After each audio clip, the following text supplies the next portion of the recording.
I recently returned from a 2-week trip to Italy. We started our culinary adventure in Venice, dining on delicious seafood and pizza, wandering through the romantic alleys, and tasting our first vino of the trip. Although our trip took us to several other magnificent spots in Italy, I truly fell in love with Tuscany. We stayed on the breathtaking Montalcino hilltop, overlooking the vineyards of Sangiovese grapes.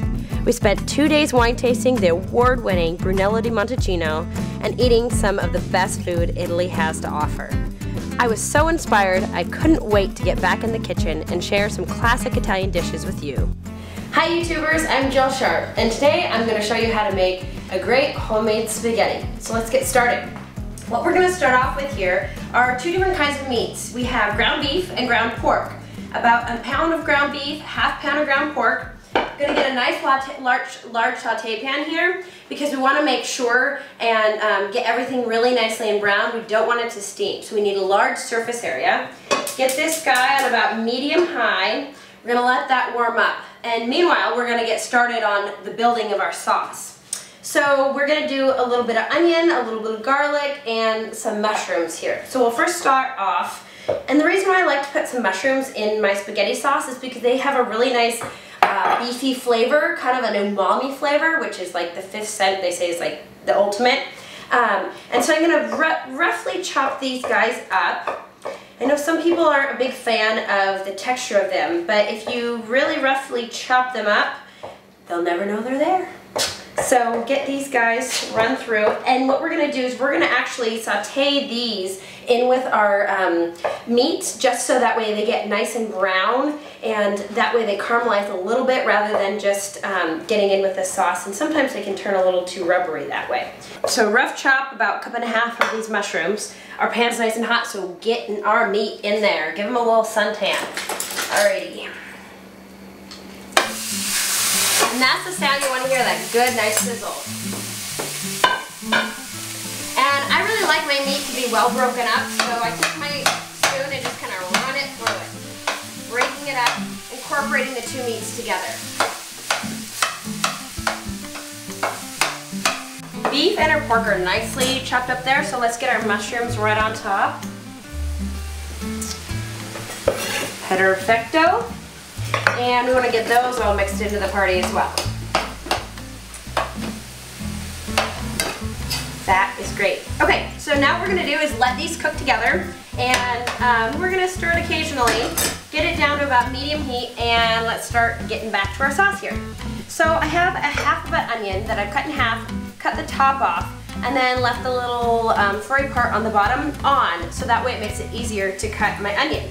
What I'm going to do is I call it the rainbow.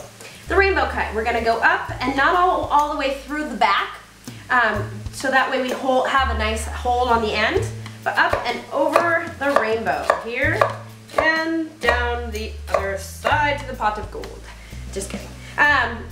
Anyway, so what we're going to do is now cut through here. Woo, we got a fire. And then you can just take it down and roughly chop around, just so we make sure and get all of our onion, and then that one is good to go. So we have a nice amount of onion, about, I'd say about 1.5 cups or so of onion, and then we need to get to our garlic. So this is a sweet onion too, might I add. And then we have about 4 garlic cloves. So garlic, I just took the peel off, smashed it, took the peel off, and that's where we're at right now. So gonna run my knife through all this garlic.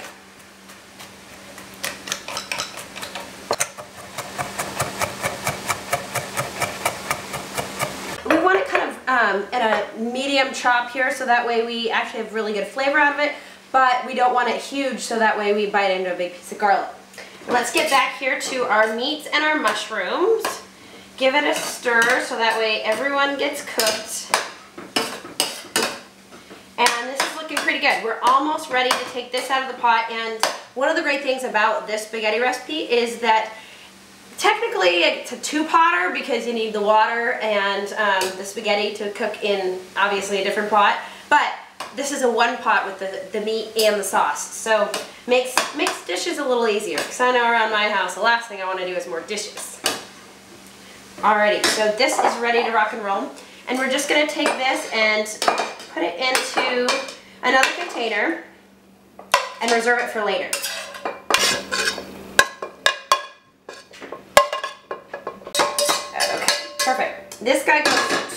on the heat, and we're gonna get just about a tablespoon of olive oil in here or so, just so that there is a little bit of lubricant for our onions and our garlic. And we still have this about medium, we'll go to medium high now, and get our onions in there. Get those to start to caramelize a little bit, and get that mixed around. We really need to let these soften a little bit, so that way once we get the garlic in there, we can turn the heat down so the garlic doesn't burn, and then layer all of our flavors on top and get a nice, really rich, deep sauce. Our onions are getting a little bit golden brown. I'm going to turn down the heat to about medium-low, and we're going to add our garlic now. So this is about a tablespoon and a half of garlic. And I really like a lot of garlic flavor in here. Not only is garlic good for you, but it really adds a great background flavor. So get that turned around.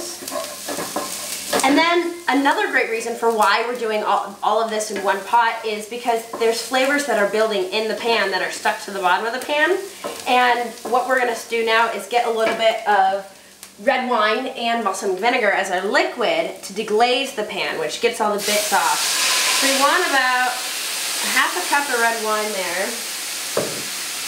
And you want a good drinking red wine. And then you're going to just go around, and this makes cleaning even easier as well. So you go around and just scrape off the bottom of the pan all those yummy little bits.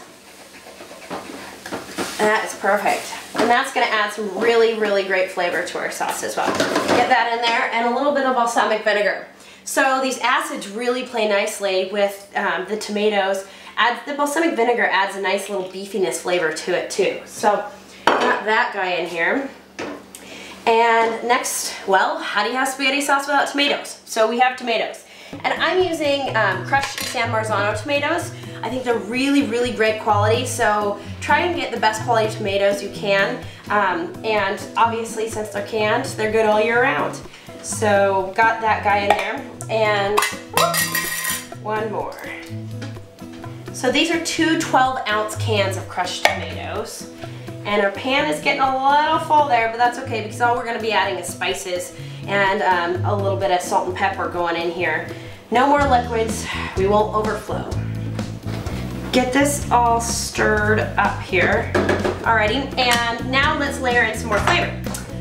I am going to do one large bay leaf, 2 small bay leaves. And if you could use 1 large or 2 small bay leaves. And some thyme. So I really love the flavor of thyme, and I think it goes really well with the tomatoes as well as the mushrooms, the meatiness of it. So I'm going to do about a half a tablespoon of thyme, and that's dried thyme, and Italian seasoning, the classic seasoning for tomato sauce. So that one's going to get about a tablespoon and a half right in there. And then I like a little bit of heat. If you guys don't want so much heat, you can totally omit the crushed red pepper flakes, but the more you add, the more heat you're gonna have. So I'm just gonna add probably about a half a teaspoon of crushed red pepper flakes in there.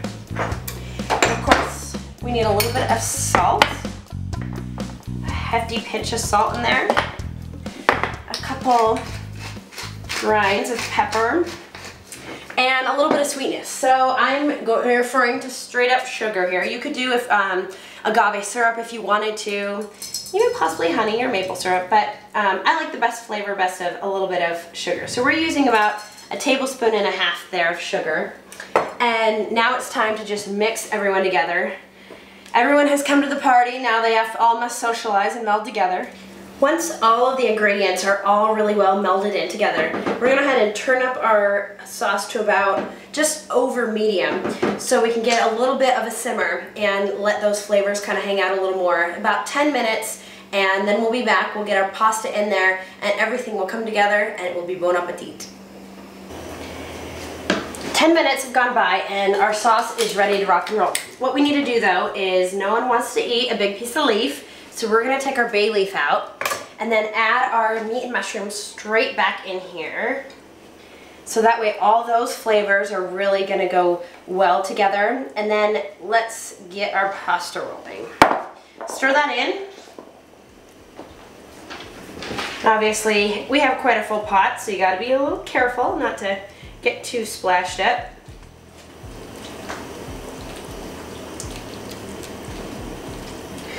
All right, beautiful. So now onto our pasta here. I have a nice large pot because spaghetti is such a long noodle, and I want to make sure not break it. So I want a pot large enough to fit my noodles. And then to flavor the pasta, you need to salt the water. So we got a hefty pinch of salt in there, and onto our spaghetti. And I use, for 4 people, this is to make for about 4 people, I use a pound of spaghetti. So I think about about 1/4 of a pound per person of uncooked pasta, which works out to be 4 people makes a perfect pound. For spaghetti, they say it takes about 9 to 11 minutes to cook. And instead of just going by time, I say, dry it off a little bit and let's see how it flies. It sticks! We're good to go. Okay, so we want to make sure and drain all this water out into our colander and make sure you keep your head back. You don't need a steam bath of spaghetti. Good to go. Shake, shake, shake, shake, shake. All right, and then I just take this straight into our bowl here. There we go. And then it's time to dress. Sauce is all finished and ready to rock and roll. So just using a ladle, just ladling the sauce straight over the top. And look at how good that looks. So meaty and delicious.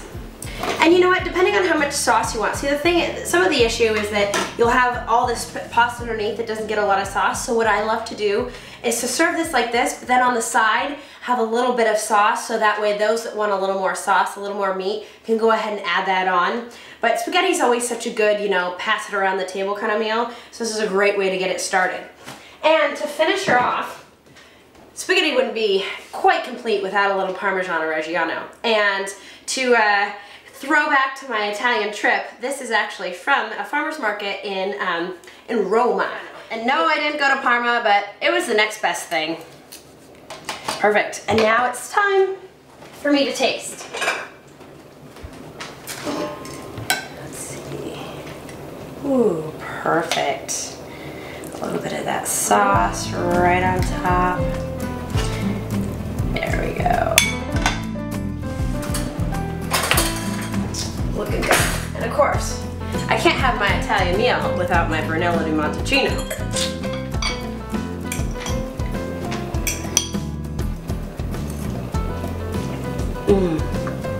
I'm in Italy all over again. Thanks for watching. I'm Jill Sharp. To get the full recipe as well as other tips and videos, check out my website at thelatekitchen.com.